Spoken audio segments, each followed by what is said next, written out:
is Crypto and Down Top News Stories.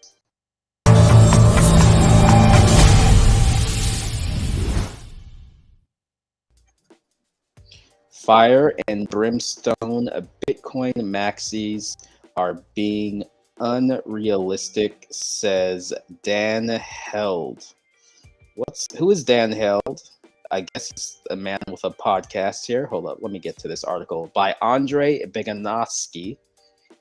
Here we go. Dan Held. He has a podcast. So he's a prominent crypto influencer, and he believes Bitcoin devotees could benefit from being more open-minded and less dismissive of others' choice of cryptocurrency. So Held, a marketing advisor for Trust Machines and the former head of growth and marketing at crypto exchange Kraken, okay, makes more sense, refers to himself as a longtime Bitcoiner, but no longer as a maximalist. Someone who believes that Bitcoin is the only digital asset worth investing in. So what do you have to say to that? I actually really appreciate what Dan Hell said here. Dan Hell has been in the space for a number of years. And even on Twitter today, he said Bitcoin isn't about getting your money out of your country. It's about getting your country out of your money. And he really goes in depth in this article and says a segment of Bitcoin's biggest proponents behave today more like a member of a religion than investors, with a degree of intolerance for people who aren't receptive to only investing in Bitcoin. He thinks a softer approach in advocating for Bitcoin as a digital asset would ultimately be more productive. And I actually think that is a wholly fair stance to have. I am not a Hex maximalist by any means. I do invest in Hex, but I understand that up to other cryptocurrencies have use cases, and they should have the right to choose to invest in what they have researched and they can comprehend and understand. His logic, this is the article, is that Bitcoin was built around ideals of financial freedom, and that telling people how they should invest in crypto without some degree of permissiveness isn't the best way to go, even if he thinks Bitcoin is the best store of value. He ends the article by saying, I guess it's a fire and brimstone versus a more accepting, we're all sinners sort of vibe. I kind of got to rock with Dan Hell on this one. Maximalism is toxic to me. It gives out cult vibes. It's not very inclusive and understanding. And ultimately, if you are a Bitcoiner or you are a Hex believer, that's perfectly and fine. But indoctrinating or belittling other people for their beliefs or how they spend their money is exactly what he said on Twitter today. We need to get our country out of our money, not our money out of our country. I may have ideals and hard principles. However, I do not project or force them onto other people. If you would like to invest into Hex, do your own research, understand what you are investing in. If you like to purchase Bitcoin, make it do what it do. But I'm not telling you what to do with your money. This is not financial advice. This is just two brothers who say things publicly that we otherwise could say privately. So good story. Good take right there, Dan Hill. I agree with you. Yeah, I mean, yeah, we don't give financial advice, but I'm like, is he talking about Bitcoin or is he talking about Hex? Or is he just talking about any cryptocurrency community? I mean, not any, but the ones that have had a significant impact on people's finances.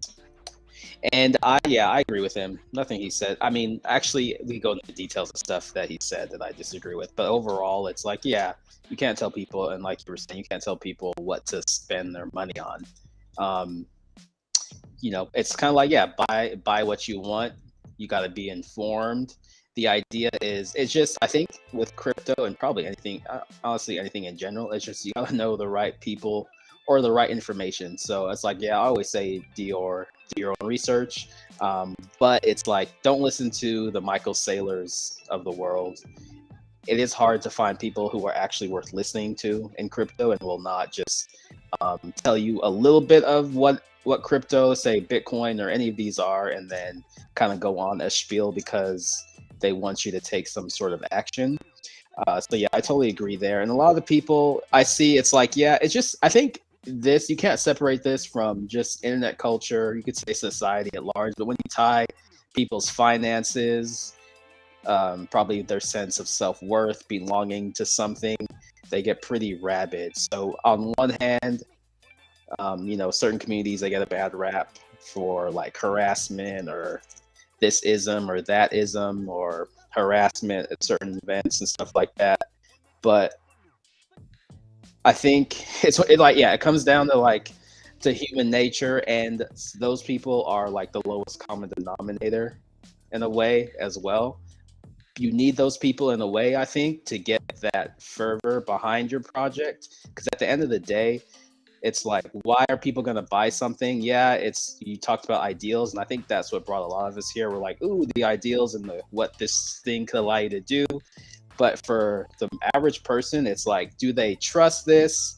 Is it going to give them some type of return? And that's what's going to make them buy. So I think more so, you can only get through to these maxis in a certain sense. They just kind of have to snap out of it for themselves or just kind of fall away. But I'm not going to totally dismiss the maxis, because we do need, and I'm talking about any coin, you kind of need the maxis as far as like that rabid base who's a small part of it. You just can't have them be a major part of your community. But if they're a small community that has some set of enforced rules that your community should follow and kind of harps on people, and like you can't separate, it's like, yeah, these are religions. So I don't think it's like, yeah, he's right, but we should keep in perspective of like, I think it's still a small part of people who are on the internet, and being anonymous gives them the confidence to be mean spirited and do all that stuff on social media.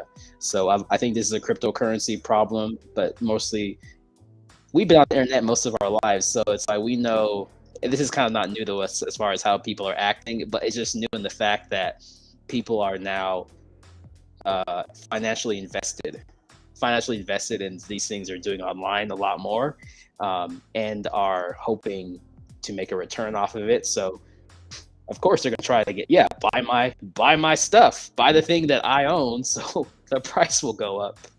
So I get it, but he's right. Nothing he said there, overall, his sentiment, I think, was correct. Yep, I agree with the sentiment. And something I thought about is it's no different from saying that Bitcoin maxis are the Jehovah's Witness of cryptocurrency. It's like, if their job is to profitize or project, or in this state of mind called marketing, then it's truly comes with the territory itself. So if I were to just play devil's advocate for a minute, just because I call the Bitcoin maxis the Jehovah's Witness of crypto, that's not a necessarily negative thing, because it is a part of their religion to promote and go out and profitize onto others. Knock on your door and say, hey, it's the Jehovah's Witness. Have you been saved? Bitcoin maxis told or spit out you, hey, have you been saved from the financial markets or cryptocurrency? So I draw this parallel because I think it's a great point.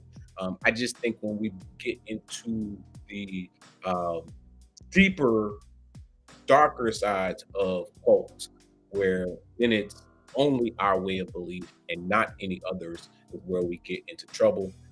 And so just being aware that that is something that exists, even in cryptocurrency, not just in a religious sense, is a good place to be, as it does allow us to check ourselves before we wreck ourselves. Shout out to Hoxton Doom. He says, can you talk about Mount Gox lawsuit? Maybe another episode. Absolutely. We will look into Mount Gox this week and see what the latest is. Last I've seen is that they have not given a schedule or date of when those coins will be released. And I saw somebody post maybe a week or two ago a pile of papers that they still have to send back. And so Yeah, Mount Gox, nothing is going to happen in the next, few weeks, even probably months. So that'll come in due time. Hux and Doom says, got to hit the L gems. You ain't looking right without it. And he says, oh, here we go. Of course, brother, you know how we get down. Asherelle, what else you got, man?